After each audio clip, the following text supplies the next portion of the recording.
حضرت مسلم بن عقیل حضرت عقیل بن ابو طالب کے صاحبزادے سیدنا امام حسین کے چچا زاد بھائی اور سیدنا علی المرتضیٰ کرم اللہ وجہ الکریم کے بھتیجے ہیں۔ آپ کی والدہ محترمہ کا نام سیدہ ہے۔ آپ مدینہ منورہ میں پیدا ہوئے اور بہادری اور شجاعت میں یکتائے روزگار تھے۔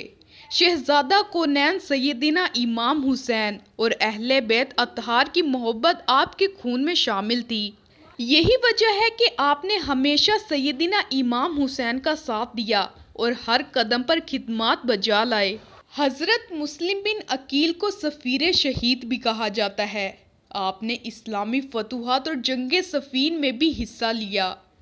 کربلا کے واقعے سے پہلے حضرت امام حسین کو اہل کوفہ کے خطوط ملے کہ ہمارا کوئی امام نہیں ہے، آپ کوفہ تشریف لائیں اور ہماری ہدایت کا سبب بنیں۔ آپ کوفہ کے لوگوں کو اچھی طرح جانتے تھے کیونکہ آپ کے والد محترم حضرت علی المرتضیٰ کو کوفہ میں شہید کیا گیا تھا۔ حضرت امام حسین رضی اللہ تعالی عنہ خطوط سے متاثر ہوئے، مگر حکمت و دانش مندی سے یہ کیا کہ بجائے خود جانے کے اپنے چچا زاد بھائی مسلم بن عقیل کو کوفہ روانہ کیا اور ان کے ہاتھ یہ خط لکھ بھیجا: بعد سلام مسنون، مجھے آپ لوگوں کے خط ملے اور حالات کا اندازہ ہوا۔ میں اپنے چچا زاد بھائی مسلم بن عقیل کو تمہارے پاس بھیجتا ہوں تاکہ وہ حالات کا جائزہ لے کر مجھے خط لکھیں۔ اگر وہ حالات کی تحقیق کرنے کے بعد مجھے خط لکھیں گے تو میں فوراً کوفہ آ جاؤں گا۔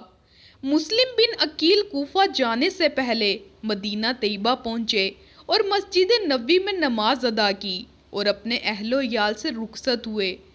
کوفہ پہنچ کر آپ مختار کے گھر میں مقیم ہوئے۔ یہاں کے حضرات ان کے پاس آنے جانے لگے۔ جب کوئی نیا آدمی آتا تو مسلم بن عقیل اس کو حضرت حسین رضی اللہ تعالی عنہ کا خط پڑھ کر سناتے، جس کو سن کر سب پر گریہ طاری ہو جاتا۔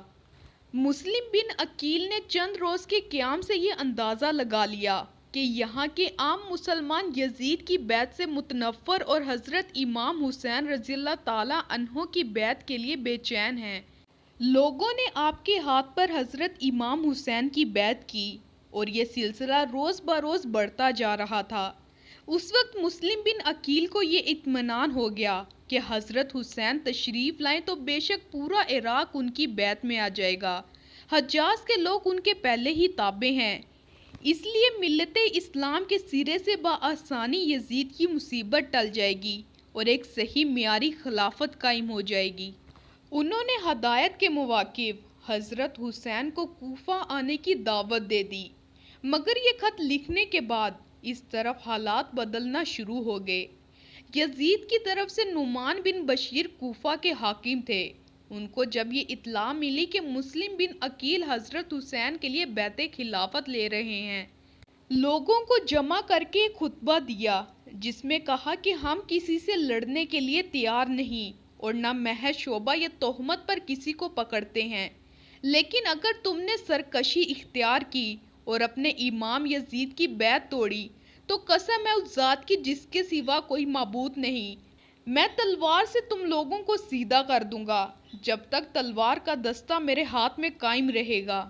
اس کے بعد ابن زیاد کوفہ کا گورنر بن کر آیا۔ اس نے کوفہ کے لوگوں سے کہا کہ شام سے لشکر آنے والا ہے جو تم کو تباہ و برباد کر دے گا۔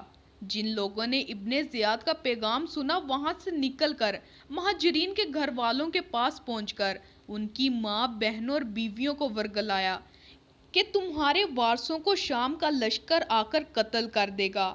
یہ سن کر عورتیں بہت پریشان ہوئی اور اپنے عزیزوں کا دامن پکڑ کر فریاد کرنے لگی، جس سے مہاجرین کے دل بھی کھینچنے لگے۔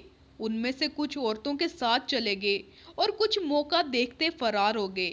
جب شام ہوئی تو حضرت مسلم نے لوگوں کو دیکھا تو ان کی تعداد بہت ہی کم تھی، اور جب مغرب کی نماز ادا کر کے مسجد سے باہر تشریف لائے تو 10 لوگ آپ کے ساتھ تھے۔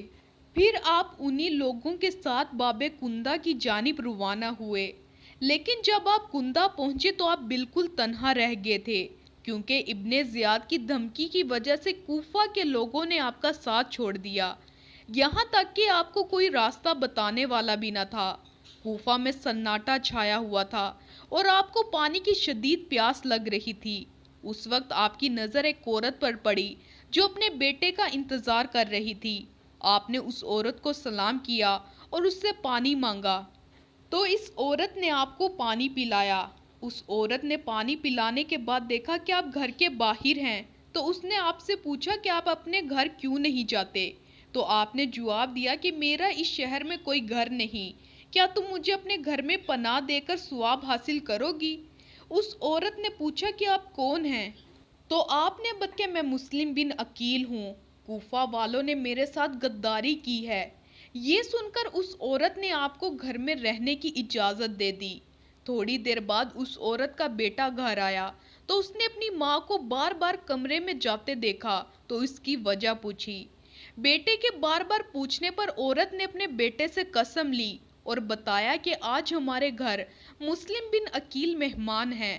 یہ سن کر لڑکا خاموش ہو گیا اور صبح ہوتے ہی عبد الرحمن بن محمد کے پاس گیا اور بتایا کہ مسلم بن عقیل ہمارے گھر ہیں۔ یہ سن کر عبد الرحمن بن محمد دربار ابن زیاد اپنے باپ کے پاس پہنچا اور اسے مسلم کی خبر دی۔ مسلم بن عقیل کی گرفتاری کے لیے ابن مرجانہ نے 80 سواروں کو روانہ کیا۔ جب یہ لشکر اس عورت کے گھر پہنچا تو حضرت مسلم کو ہتھیاروں اور گھوڑوں کی آواز سنائی دی، تو آپ گھر سے باہر نکل کر لشکر کا مقابلہ کرنے لگے اور جلد لوگوں کو موت کی گھاٹ اتار دیا۔ ابن اشعث مسلم بن عقیل کی بہادری دیکھ کر سمجھ گیا کہ آپ کو ایسے گرفتار نہیں کیا جا سکتا، اور اس نے کہا کہ مسلم آپ کے لیے ایمان ہے۔ تو آپ نے فرمایا کہ فریب کار لوگوں کی ایمان پر اعتبار کیا جا سکتا ہے؟ لیکن لشکر والوں نے کہا آپ کو دھوکہ نہیں دیا جا رہا۔ پھر مسلم بن عقیل کو ابن زیاد کے پاس لایا گیا، لیکن جب آپ کو اپنی شہادت کے آثار نظر آئے تو آپ نے وصیت کی مہلت مانگی۔ ابن زیاد نے آپ کو وصیت کی اجازت دے دی۔ حضرت مسلم بن عقیل نے پورے مجمع پر نظر ڈالی تو عمر اور سعد کے علاوہ کوئی وصیت کے قابل نہیں لگا، لہٰذا جب سعد آپ کے پاس آیا تو آپ نے کہا کہ جب میں کوفہ آیا تھا تو میں نے 600 درم قرض لیے تھے، ان کو میری ذرہ اور تلوار فروخت کر کے ادا کر دینا۔